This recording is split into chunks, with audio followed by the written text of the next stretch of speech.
Here are some helpful things I learned as a realtor in my first year of real estate in California.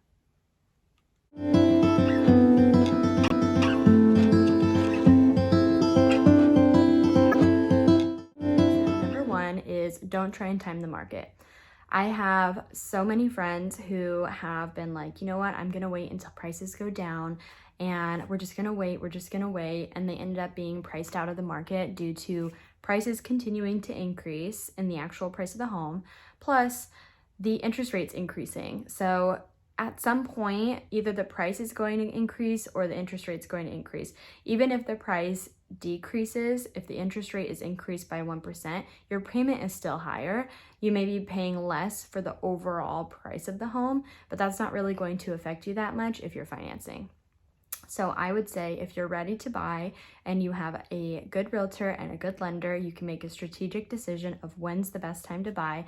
But my advice is pretty much always going to be buy now, because this is going to be the cheapest time for you to be able to actually purchase a home. Number two is don't expect to get everything you want in your first home. Treat it like a starting point. You're getting into the market so that you can start building equity and working towards your goal of having your dream home. More than likely, most people are not going to be set up to be able to buy their perfect dream home, especially in Southern California, on their first try. You're going to try and get into a condo, a fixer-upper home, or a townhome, something that you can afford now. You can afford the payments now, and you can start building equity for the first couple of years, and then you can look at upgrading in the next few years once you have that equity to work with. Number three, who you choose to work with in the real estate process is probably one of the most important decisions you can make when buying a home. There are so many agents that I've met that are not prepared to be an agent really. They've gotten their license, but they have no training on how to read and write contracts, and they aren't necessarily competent or aren't good at like simple things like time management. So you want to make sure that you're choosing an agent that's either experienced and has a track record, or at least an agent that's new and has surrounded themselves with a very capable team that can help them and make sure that they have the advice that they need to be able to make the best decision for you.